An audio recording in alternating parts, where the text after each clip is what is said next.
You are starting your first year of high school in just a couple of weeks, and it can be very confusing, overwhelming, and quite stressful.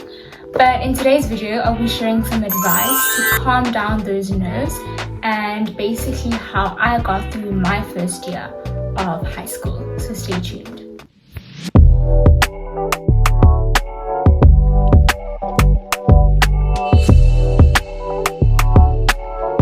Subscribe and like. So today I'll be focusing on 3 categories, which are academics, friendships and relationships, and sports and culture. So I'll be first getting into academics. So guys, your academics are extremely important throughout your whole high school career.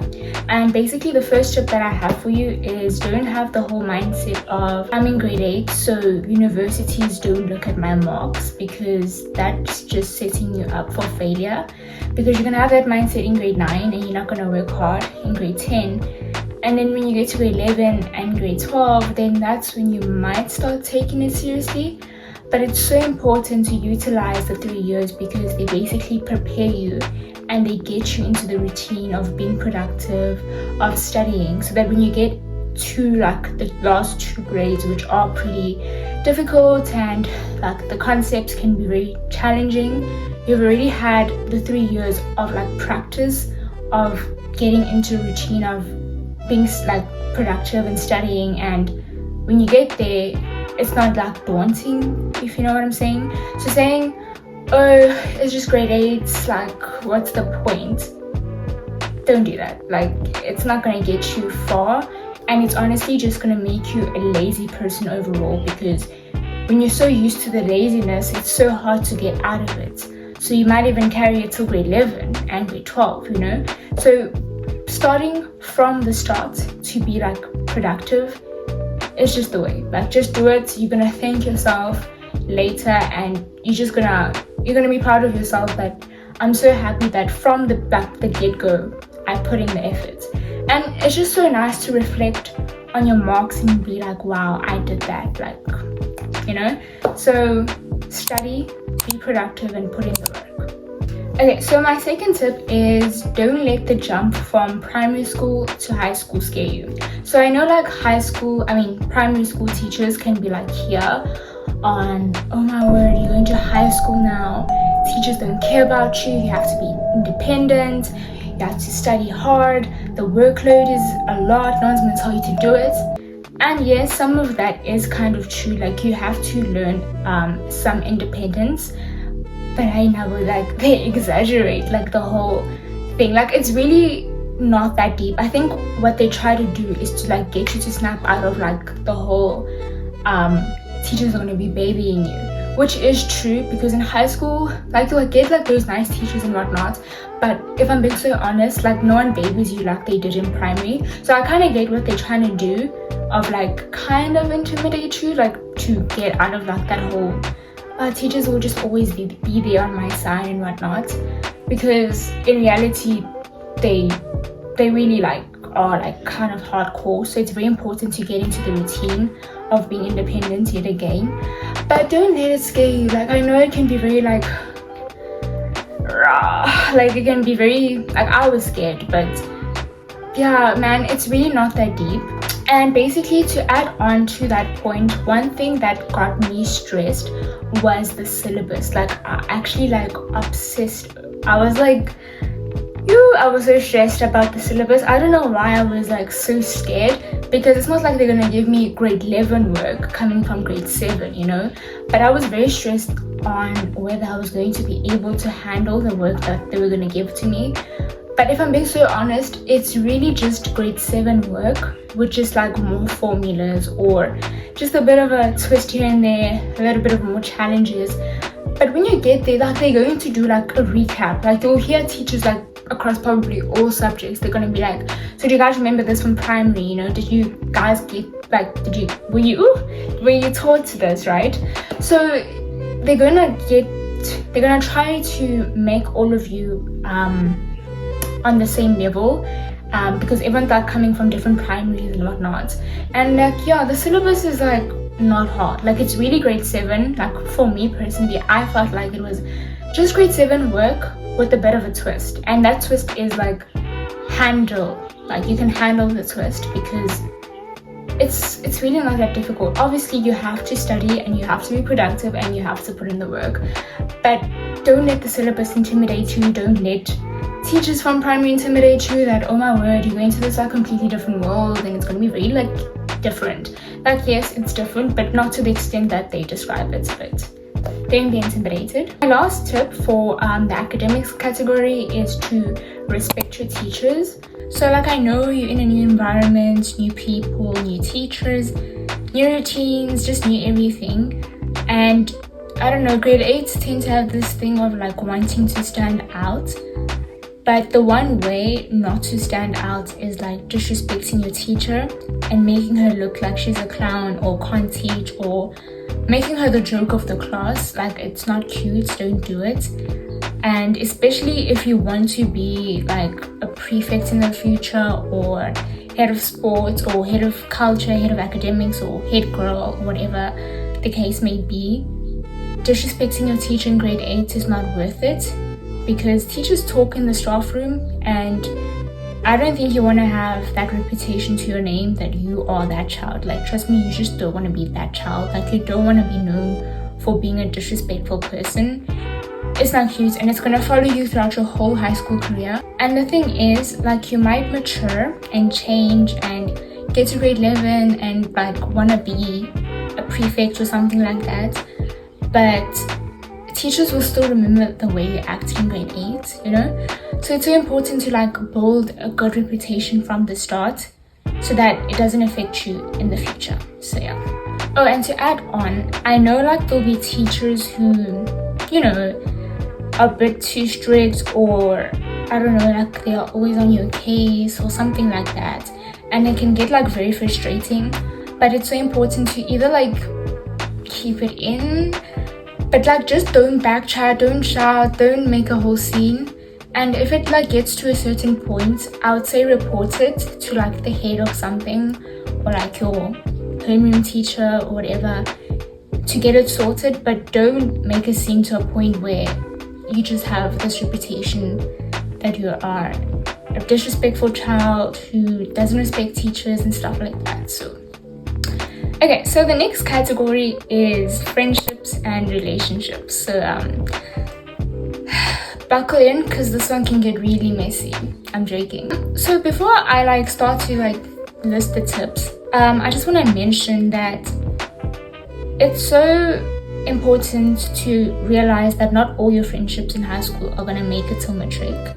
And this is from my personal experience, like other people's personal experience, and even people like outside my school, like my other friends, can like confirm to this that not all of them they're gonna make it. And like, it's fine. Like, it can be very difficult, but it's really not that deep. Like, at the end of the day, it's like whatever, but you'll be fine, you know? Not to say all your friendships will end in grade 8, some do, but not all of them will like make it till grade 11, grade 12. But yeah, so my first tip is to choose friends that align with your values. Like, for me, what I value is very much school and having a bit of fun. And when I talk about fun, I'm like referring to like going to the movies and having cute picnics, cute dates, you know, those type of things. Like, my fun is not partying or drinking or vaping, you know. And then I also prioritize school, like getting good grades, staying on top of my work. And I feel like the people who are in my circle also value like those type of values, you know. So the thing is, when you have people who value what you value, you know, you won't have your friend calling you at 8 p.m. saying, let's go party. Meanwhile, you guys know very much well that you guys are having a test on Wednesday on maths, you know. So when you have people who have like the same values as you guys know that you can't be calling each other at 8 p.m. saying let's go party, you know, because we're all writing and we all value our marks, right? So we all know that everyone is being productive and everyone's studying. So I can't disturb people's study time, you know. So it's so important to have that type of circle, because then it's gonna like make your life easier, if you know what I'm saying. Like, you won't stress about your friends doing certain things and then you having to be like left out, or, you know, find friends who have the same values as you and who have a good friendship. You'll have good friendships in high school. So my second tip on friendships is miscommunication leads to bad friendships. So it's so important to communicate within a friendship, because when you hold it in, it gets to a point where you like explode, and then that's when like the friendship ends really badly. So it's so important that when someone does something to you or says something, you have to tell them within the moment, or if you went home to think about it, tell them the next day. Don't wait for like a whole 8 months to bring it up, because that person won't even know. Like when someone does something to you, they like usually don't know that it's hurting your feelings. So like when you bring it up like 8 months later, it's just gonna be like a whole thing, because that person's gonna like feel attacked, and then you're gonna be like, yeah, this is how you are, and stuff like that. So it's so important to communicate, because then it's easier for you guys to fix it like now rather than later. And when you fix it now, the person knows that, oh, okay, Shuta mustn't like act like this in certain situations, because my friend doesn't take it well, or they don't like what I just said. So it's so important to communicate your feelings, because that's when most friendships break apart, is when people don't communicate. Because I don't know why, like maybe they think the person's gonna feel attacked, and they will feel like attacked, obviously, but it's better to bring it up now, fix it now, and then move on, right? Or let the friendship break now. Like if like in J, it's just not fixable, let it break now rather than like let it break later. I'm out of breath, I don't know why. But yeah, communicate the things that hurt you within your friendships. Okay, so now I'm going to be talking about relationships, still in the category of friendships. So as a grade 8, I don't think you should date. Like, you're young, like you have other things to do, and I feel like it's just such a waste of time, because the chances of you guys making it till maybe grade 10 are very slim, because it's like I still consider grade 8 dating puppy love, and puppy love doesn't like last long. But I'm not saying if you are dating, there's nothing like wrong with that, but from my point of view and what I've seen in high school, it's just honestly a waste of time. And the thing is, when you are in a relationship in high school, right, you'll probably see this when you get there, there's just always drama. Like there's always drama circulated around that specific relationship, and I don't know why. It's either people trying to break them apart, or like it's just so stupid. Like I don't even know how to explain it. Like just don't do it. Like especially in your first year, you should be having fun. You should just be out and about. Like don't do it. Like I'm not saying don't have crushes. Like yeah, you'll have crushes, everyone has crushes, but don't try to be in a relationship. You're still young, and yeah, just that's my advice personally. So the last category that I'll be speaking on is sports and culture. And honestly, what I can really say is just get involved, do sports, do cultural activities, get on the hockey field, get on the netball courts, be in the basketball team. Just be involved, because it's going to really help you at the end of the day in terms of like handling academic pressure, academic stress, and all of that.